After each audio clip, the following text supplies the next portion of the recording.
نحمده ونصلي على رسوله الكريم اما بعد فاعوذ بالله من الشيطان الرجيم بسم الله الرحمن الرحيم اللهم صل على سيدنا ومولانا محمد وعلى آل سيدنا ومولانا محمد وبارک وسلم وصلی علیہ۔ ناظرین کرام، جنرل نیوز کے رمضان ٹرانسمیشن کا پروگرام فضیلت رمضان لے کر خواجہ عاشق حسین حاضر خدمت ہے۔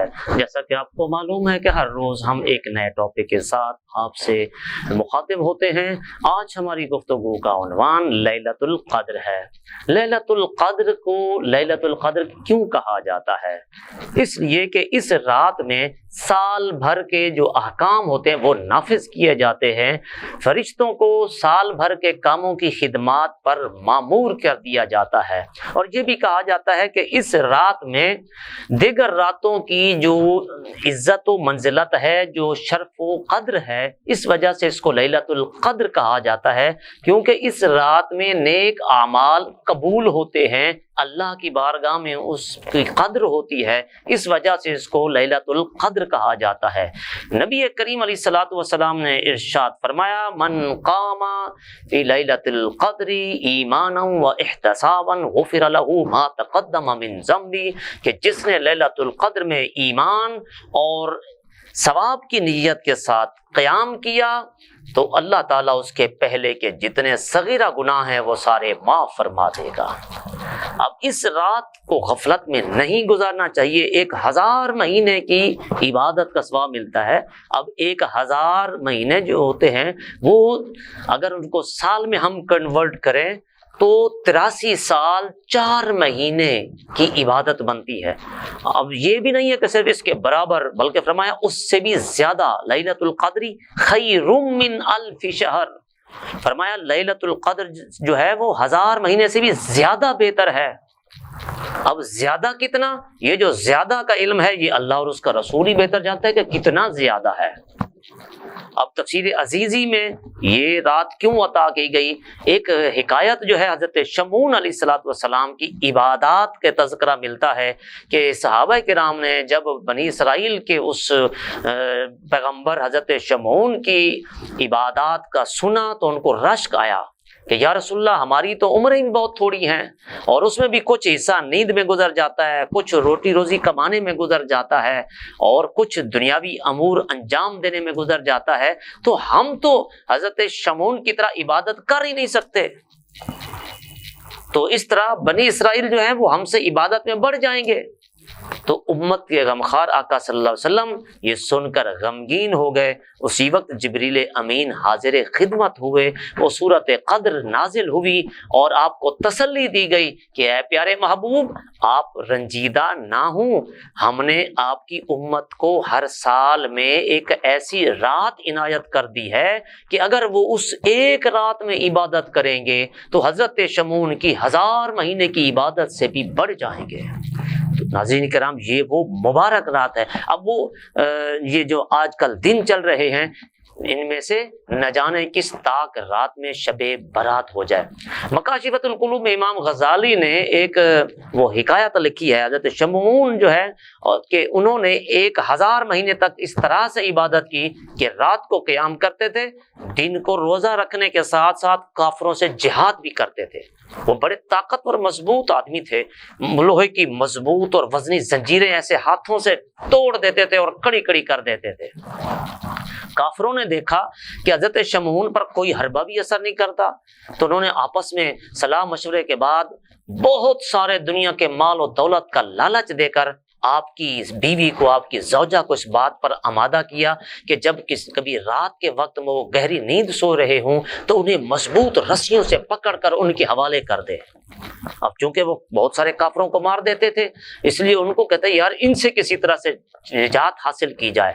اب بے وفا بیوی نے ایسا ہی کیا کہ جب آپ بیدار ہوئے، آپ کو ایک رات نیند کا غلبہ ہوا، اس نے آپ کو باندھ دیا، آپ جاگے، اپنے آپ کو رسیوں سے بندھا ہوا پایا، تو آپ نے ایسے ایک اعضاء کو جھٹکا دیا، ساری رسیاں ٹوٹ گئی، آپ آزاد ہو گئے۔ بیوی سے پوچھا کہ مجھے کس نے باندھ دیا تھا؟ تو بیوی نے جو ہے ایسے جھوٹ موٹ کہہ دیا کہ میں تو ویسے ہی آپ کی طاقت کا اندازہ لگا رہی تھی کہ آپ اپنے آپ کو کیسے آزاد کروا سکتے ہیں. بات رفع دفع ہو گئی، لیکن اس بیوی جو ہے وہ موقع کی طاق میں رہی.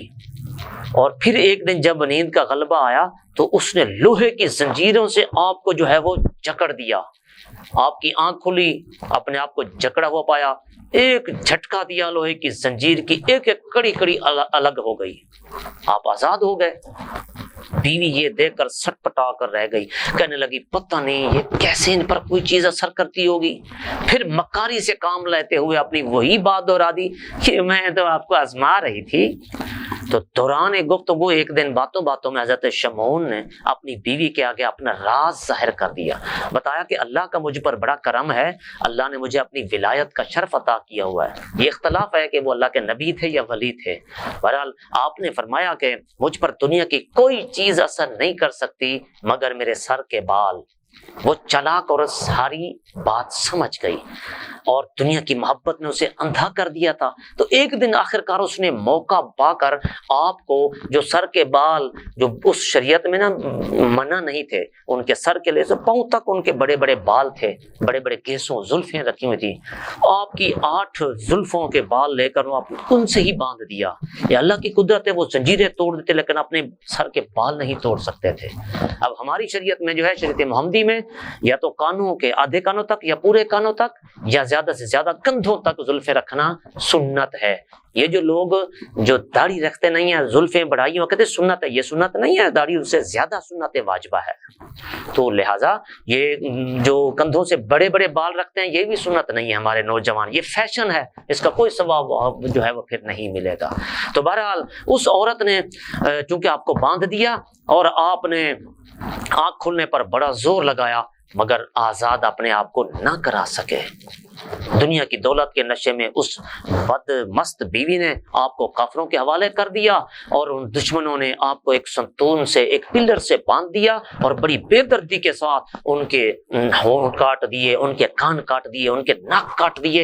اور پھر جب اللہ کے ایک ولی کی اتنی بے ادبی اور گستاخی ہوئی، ان پر ظلم و ستم ڈھائے گئے تو اللہ تعالیٰ کو بھی جلال آیا. تو وہ چھت جو ہے آپ نے حضرت شمعون نے دعا کی کہ باری تعالیٰ تو ان پر جو ہے یہ چھت گرا دے اور مجھے نجات عطا کر دے. بس پھر اللہ تعالیٰ نے ان کو ستون ہلایا جس کی وجہ سے وہ چھت کافروں کے اوپر آ پڑی، وہ سب کے سب ہلاک ہو گئے اور اللہ نے اس نیک بندے کو نجات عطا فرمائی. اور ایک روایت میں یہ بھی ہے کہ وہ بھی جو بیوی تھی اس پر بھی قہر خداوندی کی بجلی گری اور وہ بھی خاکستر ہو گئی، ختم ہو گئی.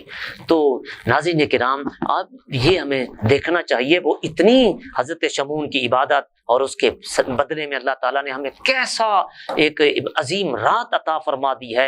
حضور نے فرمایا کہ یہ رمضان المبارک جو تمہارے پاس آیا ہے اس میں ایک رات ایسی ہے جو اس رات کی بھلائی سے محروم ہو گیا، گویا تمام بھلائیوں سے وہ محروم ہو گیا.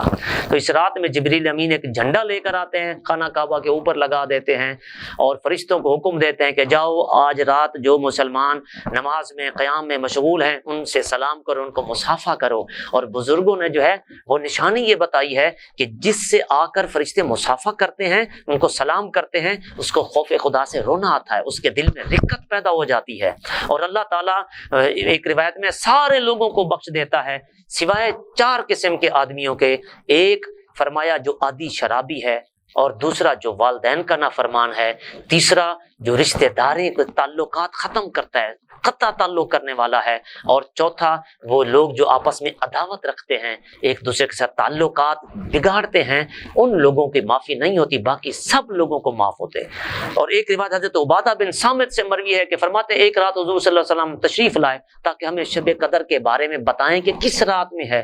دیکھا کہ 2 مسلمان آپس میں جھگڑ رہے تھے. حضور نے فرمایا میں اس لیے آیا تھا کہ تمہیں بتاؤں کہ شب قدر کی تعیین یعنی کس رات کو شب قدر ہوگی، لیکن اب مجھے جو ہے وہ اس کا تعین اٹھا لیا گیا ہے، مجھے بھلا دی گئی ہے، لہٰذا بہتری اسی میں ہے کہ اس کو آخری عشرے کی تاک راتوں میں ڈھونڈیں.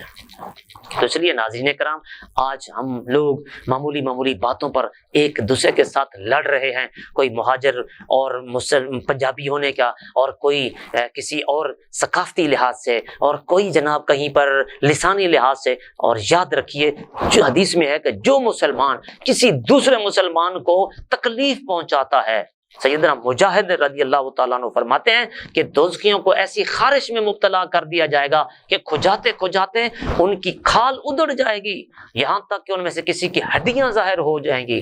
پھر آواز آئے گی کہ کیا اس سے تکلیف ہو رہی ہے؟ وہ کہے گا ہاں۔ فرمایا تب انہیں بتایا جائے گا یہ جو دنیا میں تو مسلمانوں کو ستایا کرتے تھے یہ اس کی سزا ہے۔ اور حضور نے کسی مسلمان کی تکلیف جو ہے وہ دور کرنے کا کتنا اجر و ثواب ہوتا ہے۔ حضور نے فرمایا کہ میں نے جنت میں ایک شخص کو گھومتے ہوئے دیکھا، وہ جدھر چاہتا تھا ادھر نکل جاتا تھا مزے کے ساتھ، جہاں جاتا چاہتا چلا جاتا۔ تو کیوں کہ اس نے دنیا میں ایک ایسے درخت کو راستے سے کاٹ کر دور کر دیا تھا جس کی وجہ سے لوگوں کو گزرنے میں تکلیف ہوتی تھی۔ یعنی اتنی جو ہے معمولی سی لوگوں کے لیے تکلیف دہ چیز کو ہٹا دیا، راستہ صاف کر دیا۔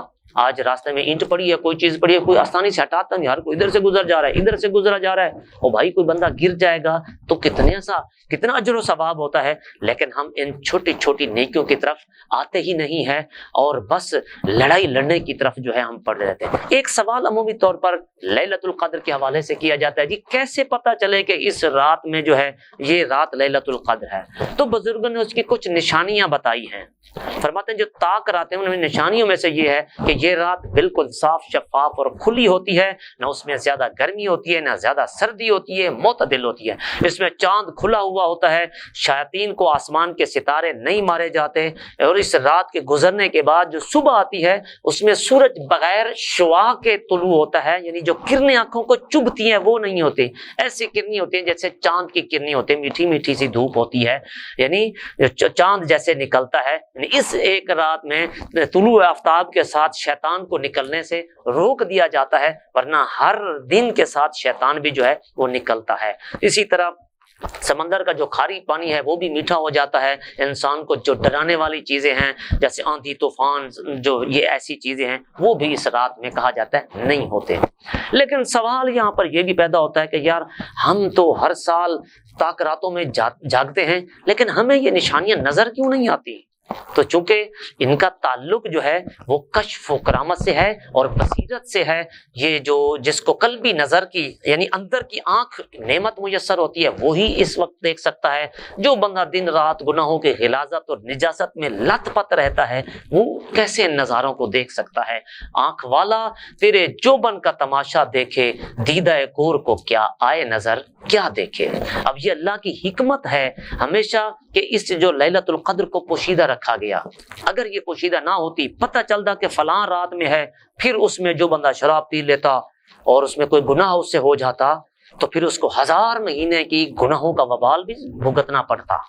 یہ اللہ تعالیٰ کا کرم ہے کہ اگر کوئی گناہ ہوتا تو اس کو پھر 1000 مہینے کے گناہوں کا وبال ملتا، کیونکہ پتہ ہے اگر تعین کر دی جاتی اس میں ہماری بہتری ہے۔ اللہ تبارک و تعالیٰ کی یہ حکمت ہے، اس نے اپنی رضامندی کو نیکیوں میں پوشیدہ رکھا ہے، اپنی ناراضگی کو گناہوں میں چھپا دیا ہے، اور تاکہ میرے بندے ہر گناہوں سے بچنے کی کوشش کریں اور ہر نیکی کرنے کی کوشش کریں، نہ جانے کس نیکی سے رب راضی ہو جائے۔ اسی طرح اپنے ولیوں کو اپنے نیک بندوں میں چھپا دیا ہے تاکہ میرے بندے ہر بندے کی قدر کریں، کیا بندہ کون سا اللہ کو زیادہ پیارا اور پسندیدہ بندہ ہو۔ تو یہ حکمتیں تھیں اصل میں جس میں تاکہ بندہ کسی نیکی کو چھوٹی اور معمولی سمجھ کر ترک نہ کریں۔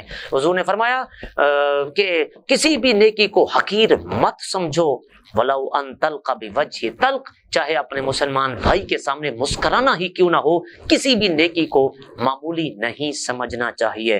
اسی طرح اگر ہم اس پر غور کریں تو کئی ایسی چیزیں ہیں کہ اللہ تعالیٰ نے جیسے نماز وسطیٰ کو اپنے نمازوں میں جو ہے وہ پوشیدہ رکھا ہے، اس میں اعظم ہے، اس کو اپنے تمام اسماء میں پوشیدہ رکھا ہے تاکہ بندے ہر اسم کی قدر کریں، اور اسی توبہ کے قبول ہونے کا جو وقت ہے، قبول ہوئی ہے یا نہیں ہوئی، اس کو بھی پوشیدہ رکھا تاکہ بندہ ہر وقت توبہ اختیار کرتا رہے، اور موت کے وقت کو بھی پوشیدہ رکھا اس لیے تاکہ بندہ ہر وقت اللہ سے ڈرتا رہے۔ ایسے ہی اللہ نے شب قدر کو بھی پوشیدہ رکھا ہے تاکہ ہر رات کو بندہ شب قدر جانے اور پھر ہر رات کو اللہ کی عبادت میں گزارے۔ تو ناظرین کرام، تو اس لیے ہماری یہ جو لیلۃ القدر ہے، یہ اگرچہ اقوال ہیں، اس میں کچھ روایتیں ہیں کہ 27ویں قدر شب قدر جو ہے وہ زیادہ چانس ہوتے ہیں۔ حضرت شاہ عبدالعزیز کے لیے انہوں نے دلائل دیے ہیں کچھ، فرماتے ہیں کہ لیلۃ القدر میں 9 حروف ہیں، اور یہ سورۃ قدر میں یہ لفظ یہ کلمہ 3 مرتبہ آیا ہے، تو اس طرح 3 کو اگر 9 سے ضرب دیں تو حاصل ضرب 27 آتا ہے، جو اس بات کی طرف اشارہ ہے کہ یہ 27ویں رات ہے۔ ٹھیک ہے، اسی طرح ایک اور اشارہ بھی ملتا ہے کہ اللہ تعالیٰ کی طرف سے کہ سورۃ جو قدر ہے اس میں 30 کلمات ہیں، اور اس میں سے جو 27واں کلمہ ہے وہ لیلۃ القدر ہے، یہ بھی ایک اشارہ ہے کہ شاید 27ویں رات ہو سکتی ہے۔ حضرت عائشہ صدیقہ رضی اللہ تعالی عنہا نے حضور صلی اللہ علیہ وسلم کی خدمت میں عرض کی، یا رسول اللہ اگر مجھے پتہ چل جائے کہ لیلۃ القدر ہے تو میں کیا پڑھوں؟ تو آپ نے فرمایا کہ تم یہ دعا پڑھا کرو، اس طرح سے دعا مانگو، اللہم انکا عفو کریم تحب العفو فاعف عنی، یعنی اس کا ترجمہ و مفہوم یہ ہے کہ اللہ بے شک تو معاف کرنے والا ہے اور معافی کو پسند فرماتا ہے، بس مجھے بھی تو معاف فرما دے۔ یعنی اللہ تعالیٰ سے ہم معافی مانگے، توبہ استغفار کریں تو اللہ تبارک و تعالیٰ کا کرم ہم پر ہو سکتا ہے۔ کوشش کرنی چاہیے ان مبارک ایام کو قیمتی بنائیں، اپنی خصوصی دعاؤں میں ہمیں بھی یاد رکھیے گا، اور نہیں تو شب قدر پانے کا ایک آسان سا طریقہ یہ ہے، ہر طاق راتوں میں جو 5 طاق رات ہیں نا، ہر طاق رات میں آپ کوئی بھی 2 نفل نماز لازمی پڑھ لیں، اور 10-20 روپے یا 100 روپے اللہ کی راستے میں ضرور خیرات کر دیں، اور اسی طرح 10 آیات کی تلاوت بھی کر لیں، 3 مرتبہ سورۃ قدر بھی پڑھ لیں، تو انشاءاللہ العزیز آپ کو شب قدر پانے والوں میں آپ کا نام لکھا جائے گا۔ اور عشاء اور فجر کی نماز باجماعت پڑھیں تو اس سے ساری رات کی عبادت کا ثواب ملے گا۔ اگر چھوٹے سے ہم ان اعمال کو اگر اپنا لیں تو ہم شب قدر کی، لیلۃ القدر کی برکتوں سے مالا مال ہو سکتے ہیں۔ اللہ رب العالمین ہم سب کو عمل کی توفیق عطا فرمائے۔ اسی کے ساتھ ہی خواجہ عاشق حسین کو اگلے پروگرام تک کے لیے اجازت دیجیے۔ اللہ ہم سب کا حامی و ناصر ہو۔ السلام علیکم ورحمۃ اللہ وبرکاتہ۔